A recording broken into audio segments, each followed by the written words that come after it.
So, hi! Welcome back to my channel. This is Ronald Corpus Official from YouTube. So, ang pag-uusapan natin ngayon is all about tutorial. Kasi isa sa mga, ang dami kasing nagre-request. O, paano ba? Request pa tawag din. So, ang daming nag-suggest pala. So, ang daming nagsasuggest regarding nung sa nag-una kong in-upload. So, ang tagal ko kasing napahinga, sobrang busy. So, ang dami nag-suggest na isa sa mga nag-suggest for this content ng vlog is kung paano daw white background ang isang picture. Kasi di ba naalala nyo na in-upload ko nung nakaraan kung paano natin one by one, 2 by 2 and passport size ang isang pictures and isang ordinary mong picture coming from cellphone, camera, etc.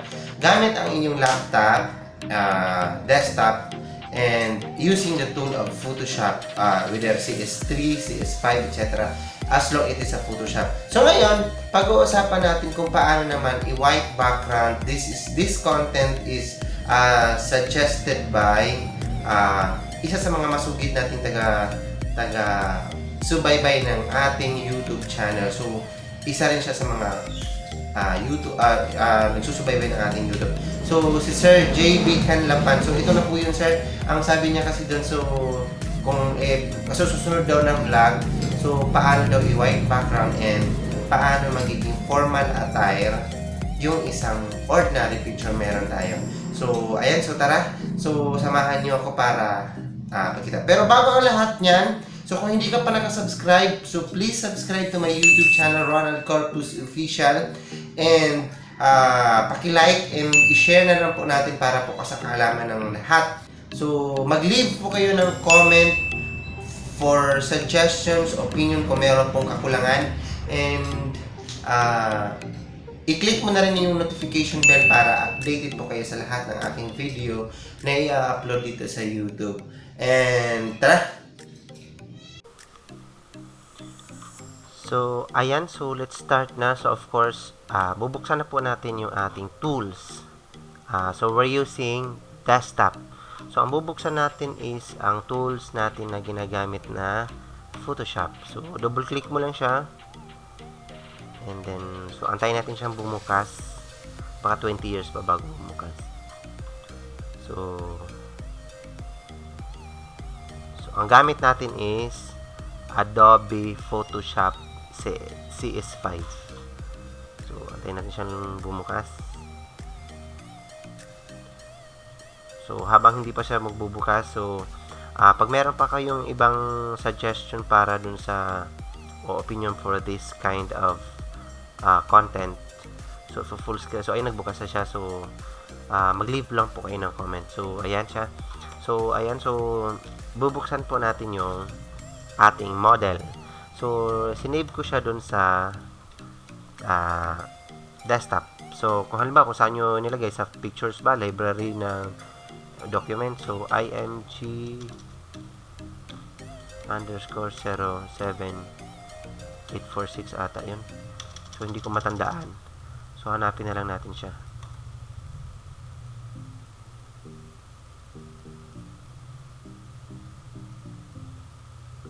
Hindi ko siya makita. Saan napunta yun? So, ayun. So, ayan. So, ang gandang model natin. So, siya si Micaela. So, thank you, Micaela, for sa pagpahintulot mo sa amin na gamitin yung larawan mo. Napakaganda. And so, siya into. So, of course, unang-una is ikakrap muna natin siya para magiging 2 by 2 pictures. So, ang gamit natin ngayon, ang gagawin natin ngayon is paano i-white background ang isang pictures. So, unang-una, so, para magiging ID picture siya, 2 by 2, 1 by 1, passport size. So, kakrap muna natin siya sa 2 by 2. So, ngayon, paano daw siya magiging white background. So, ito na po ituturo ko sa inyo. So, bago natin siya i-white background, i-enhance muna natin yung kagandahan niya. So, ang ganda na niya, so, mas lalo pa siyang gumanda kung i-enhance natin. So, like, for example, medyo dark siya. So, pwede natin siyang paputiin. So, gamit ang, anong klaseng tool to? Check natin para lumitaw yung pangalan niya. Ang tawag niya ay blur, dodge tool pala. Dodge tool. So, ayan siya. So, 1, 2, 3, 4. So, ganyan siya kaputi. And then, zoom mo lang siya para kikinisin natin yung mukha niya. So, ayan. So, meron siyang mga konting-konting tigyawat. So, ano ang gamit dito? So, ang gagamitin natin ay healing brush tool. So, simple lang. So, pindutin mo yung alt.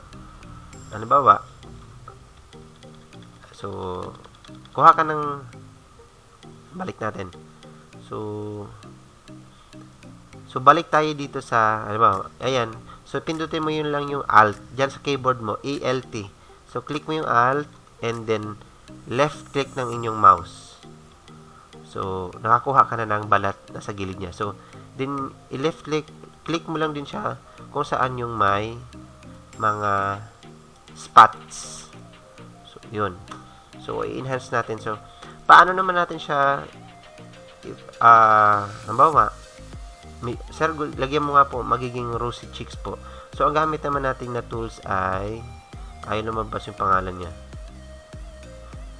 Pen tool. So, click mo lang siya dyan. Magbilog ka lang. So, pag binilog mo siya, and then, right click. Punta ka sa make selections and punta ka ng 18. Lagyan mo 18. So, click mo lang siya. And then, Control B para sa color balance. So, Control B. Huwag po natin nakakalimutan. Control B. Then, hilain mo lang tong nasa gitna. So, make sure na itong shadow, midtones. So, ang ano lang natin ipipindutin is yung midtones. So, ayan siya. And makikita mo yung pisngi niya. Unti-unti na siyang nag-pinkish na siya. Kung gusto mo pa ng mapula pa, pwede mong gawin yung ganon. And, gusto mo pa ng mapula. So, Control B lang siya. Ayan siya, Para na siyang lasing. Okay? So, cancel natin siya. So, okay na yan. And then, so yung labi naman niya is okay na siya. Kung sa tingin nyo ay dagdagan nyo pa ng kulay, so enough na. And then, if i-filter natin siya, so punta ka sa filter, and then sa image nomic, meron dong noise where professional. So, click mo lang siya, and okay. And ulit mo ulit kung medyo ano pa. And okay. Huwag po natin kalimutan i-save. So, Control Shift S. So, lagay mo siya final. And 12. So, dapat ang quality niya is nasa 12. And then, okay. So, punta na tayo sa white background. So, there are many ways on how to make a white background. So, minsan ang gamit mo ay isang brush tool. Ang tawag dito, brush tool. So, make sure na yung dito sa layering, so, kuha ka ng white background, which is dito ka pumunta sa swatches. So, click mo lang siya, may makikita ang mga ibang kulay. Halimbawa, gusto nila ng blue background, white background. So, ngayon muna ay white background. So, meron na tayong nakuhang white. So, ibig sabihin, nagiging white na to. So, gamit natin ay brush. So, hanap ka rin naman ng brush dito. Halimbawa, gusto mo ng buo na brush. Ito yon. So, dito ka, magkiklik mo lang to, lalabas siya. Ayan. So, i-control D siya. Ayan siya, So, meron ka ng white background. Kaya lang, pag ako naman ang gumagamit para sa mabilisan, ang ginagamit ko ay pen tool. So, pen tool ang gagamitin natin. So, simple lang. Ito ang tawag dito. Ang gamit na tool na to is zoom. So, ito siya. So, zoom lang mo lang siya. So, pag na-click mo na to, and then, punta ka sa left click ng mouse mo. Then, pwede mo siyang i-drag. So, ito may gamit tayong kamay. Hand tool ang tawag dito. So, pwede mo siyang ganunin. Ayan. So, click mo lang siya, and then subaybayan mo ang bawat pag nagkamali po kayo, huwag nyo pong kalimutan ba na ituro ko na to sa inyo yung Control-Alt-Z. So, ayan siya. So, kikik mo lang siya kung saan dito banda. And magbigay po kayo ng allowance. Halimbawa, ito yung buhok niya, iusad mo siya ng konti. Huwag mo siyang sa labas ka mag-click. Para pag nag-click ka, automatic siya. So, ayan siya. Oh. So, ayan. Isa-isahin natin yan. So, lahat ng detalye ng buhok. Ayan. So, lahat ng detalye ng buhok, puntahan natin. And then, hanggang sa shoulder niya.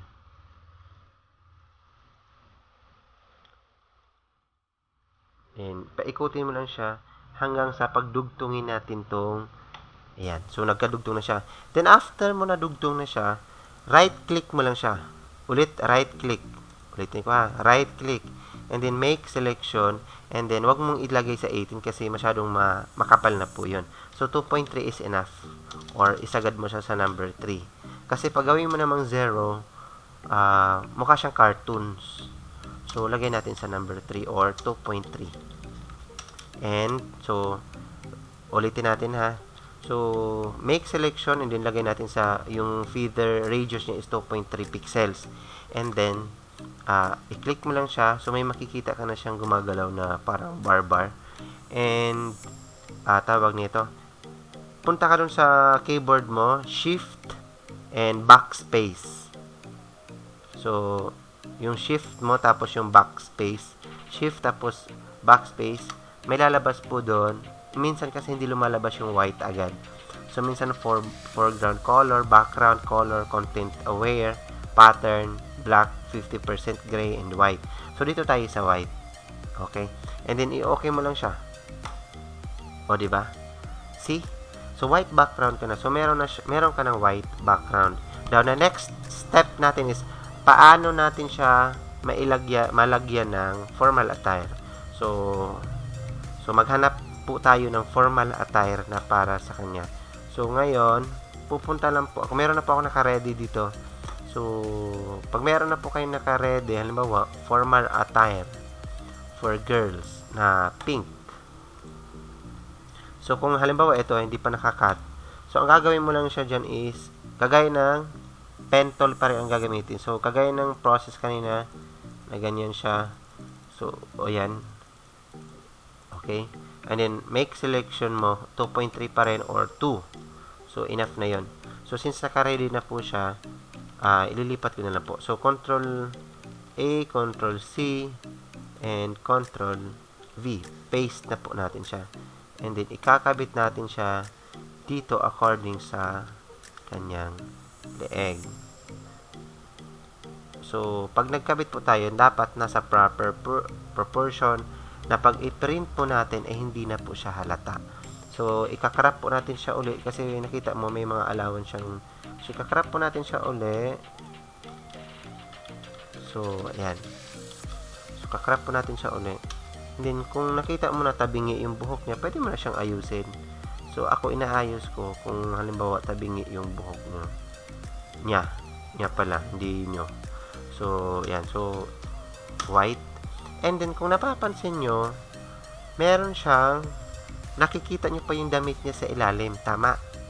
Then, nakilitaw pa yung, niya, yung kwintas niya. So, punta lang po kayo dito sa layers.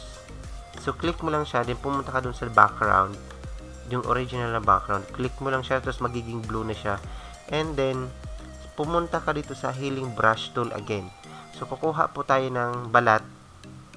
So, kagaya nito. Yung kung ano yung nakatabing balat, kukuha po tayo dun.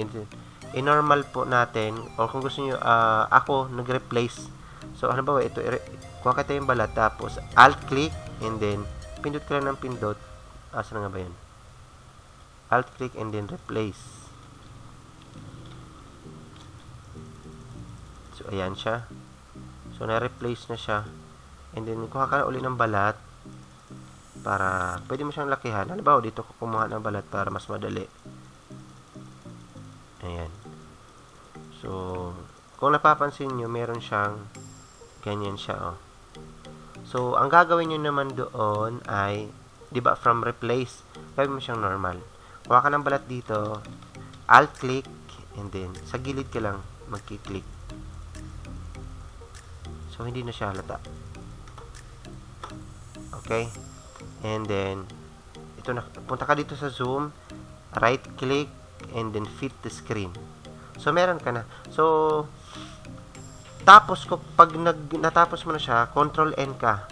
Punta ka dun sa Control N sa keyboard mo, makikita mo yung control, and then, unahin mo yung pagpindot yung control, and then, N. Letter N. So, sa clipboard, may makikita ka dito na photo. And then, pumunta ka sa landscape na 4x6.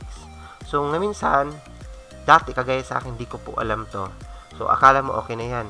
So, pag i-transfer mo na to, is Control A, ibig sabihin, lahat na po yung pag meron kang nakikitang gantong bar na gumagalaw. So, Control A, and then Control V. Pero bakit ito lang ang nakuha mo? Bakit hindi lahat? Kasi, balik tayo dun sa layers. Kasi hindi pa sila nag-merge.